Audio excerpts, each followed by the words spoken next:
सुधांशु त्रिवेदी इस वक्त press conference कर रहे हैं वंदे मातरम पर।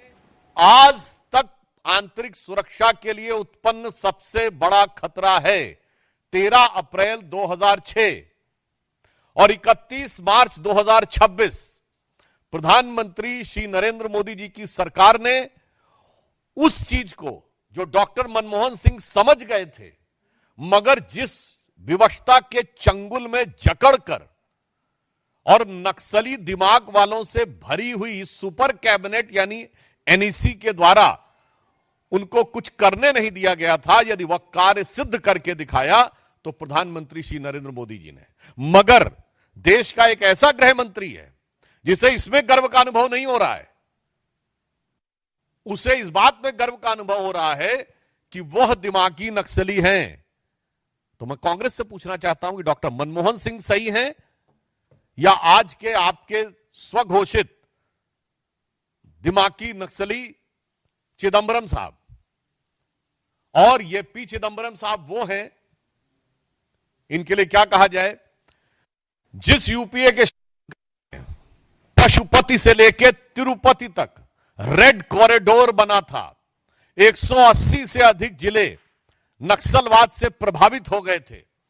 दंतेवाड़ा में 2010 में सीआरपीएफ के इतने बड़ी संख्या में 75-76 जवान शहीद हुए और उसके बाद राजधानी के एक नामी गिरामी विश्वविद्यालय में खुशियां मनाई गई। यह होता है दिमागी नक्सली। और इतने बड़े विषय के बाद चिदंबरम साहब के शासनकाल में 5000 से अधिक निर्दोष नागरिकों की मौत हुई। 1913 सुरक्षा बलों के जवान नक्सली अभियानों में शहीद हुए। 180 जिले नक्सल प्रभावित हो गए। 92% से अधिक हथियार जो नक्सलियों के पास थे वो पुलिस के हथियार थे जो लूटे गए थे। और याद करिए 2009 में उस समय प्रमुख नक्सली नेता किशन जी ने कहा था 2030 तक दिल्ली पे हमारा कब्जा होगा, मगर आज वो 180 नक्सल प्रभावी जिले शून्य पर आ गए हैं। मगर उसके बाद भी उन 180 जिलों में भारत में सामंजस्य दिखता था और यहां पर समस्या दिख रही है।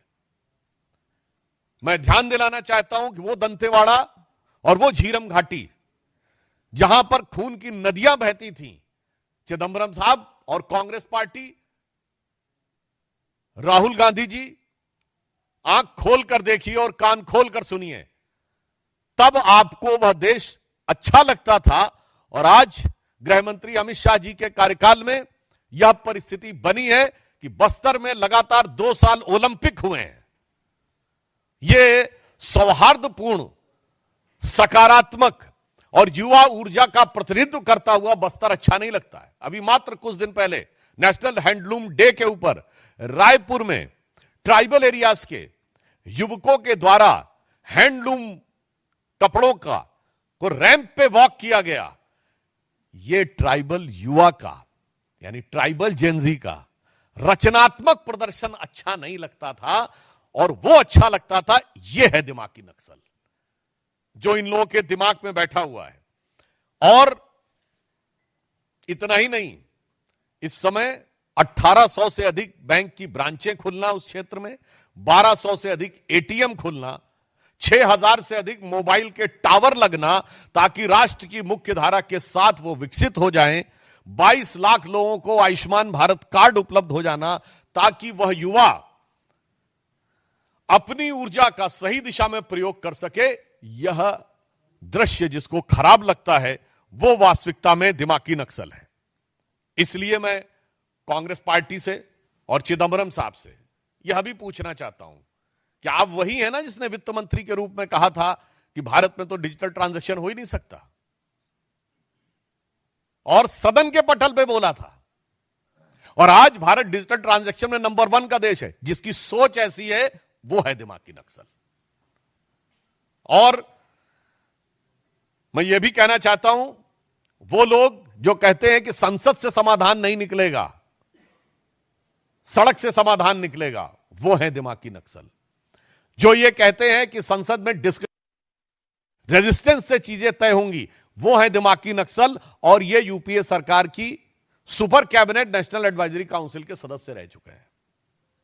इसलिए हम यह भी बताना चाहते हैं कि वो कालखंड जब इस देश में इतनी विपरीत परिस्थितियां थीं और आज एक सकारात्मक वातावरण बना है ट्राइबल एरियाज में, वह जिसको सही नजर नहीं आ रहा है वो वास्तविक अर्थों में दिमागी नक्सल है। और मैं यह भी बताना चाहता हूं कि एक दौर में जब भारत में इतने जिले प्रभावित थे, वो तो अपनी जगह की बात है, उससे बड़ी बात यह है कि भारत के तमाम विश्वविद्यालयों में बैठकर उनको नैतिक और बौद्धिक समर्थन दिया जाता था। वो लोग वास्तविक अर्थों में दिमागी नक्सल हैं, जिन्हें गांधीयंस में गन नजर आती हैं, जिनको नक्सली, जिनको गांधीयंस विद गन कहते हैं।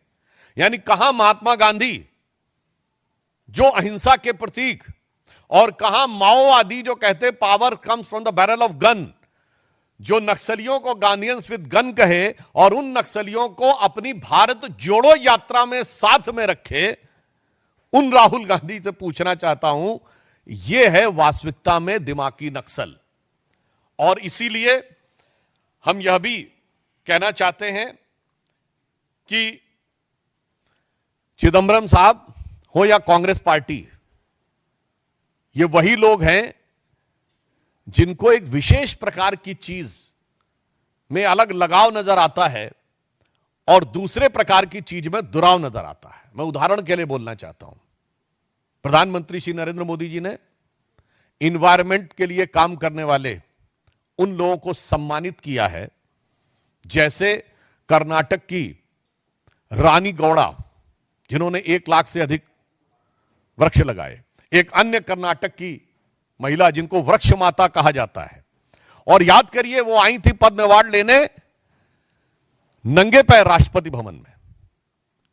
मगर ये लोग इन्वायरमेंटलिस्ट नजर नहीं आते थे, जो लोग एयर कंडीशन कमरों में दिल्ली में बैठकर और भारत चीन सीमा के ऊपर होने वाले भारत की सुरक्षा की दृष्टि से महत्वपूर्ण इंफ्रास्ट्रक्चर को रोकने का काम करते थे, वो लोग इन्वायरमेंटलिस्ट नजर आते थे। और जो ये कहता था, जो सरकार ये कहती थी कि हमारी तो दशकों से स्थापित नीति है कि होना ही नहीं चाहिए सीमा के ऊपर इंफ्रास्ट्रक्चर, वो है दिमागी नक्सल। इसलिए हम ये कहना चाहेंगे कि संयोग देखिए कि माननीय प्रधानमंत्री जी ने स्वतंत्रता दिवस पे बोला था, और आज नाग पंचमी आते आते ये जितना दिमागों में जहर था वो सब पूरे दिमाग से उजागर होकर उन्होंने खुद स्वीकार कर लिया कि हम क्या हैं। तो मैं सिर्फ अंत में यह कहना चाहूंगा कि माननीय प्रधानमंत्री जी ने जो संकेत दिया है यह बहुत सहज और स्वाभाविक है। इसके लिए किसी को दिमाग पे जोर लगाने की जरूरत नहीं है, सिर्फ आंख खोलकर देखने की जरूरत है। उसे दिखाई पड़ेगा कि दिमागी नक्सल कौन है। दिमागी नक्सल वो है जिसको हाफिज में साहब नजर आता है, याकूब मेनन में जुडिशियल किलिंग नजर आती है, जिसको ओसामा में जी नजर आता है, जिसको जाकिर नायक में शांति का मसीहा नजर आता है, जिसको इशरत जहां में बेटी नजर आती है, बुरहान वानी में भटका हुआ नौजवान नजर आता है, और भारत के सेना अध्यक्ष में सड़क छाप गुंडा नजर आता है। यह है वो दिमागी नक्सल। और आज हर भारतीय को इस चीज को सिर्फ आंख खोलकर देखने की जरूरत है और कान खोलकर समझने की जरूरत है। स्वतः समझ में आ जाएगा। और उन लोगों ने जब स्वयं स्वीकार कर लिया है तो हमें लगता है अब किसी प्रकार का कोई संदेह या किंतु परंतु किसी देशवासी के मन में नहीं रह गया है कि जो माननीय प्रधानमंत्री जी ने कहा था कि कांग्रेस अब मुस्लिम लीगी माओवादी कांग्रेस हो गई है, तो अब उन्होंने खुद कह दिया है कि वो सिर्फ मुस्लिम लीगी माओवादी कांग्रेस नहीं बल्कि दिमागी नक्सल कांग्रेस भी हो गई है। यह उन्होंने स्वयं स्वीकार कर लिया है।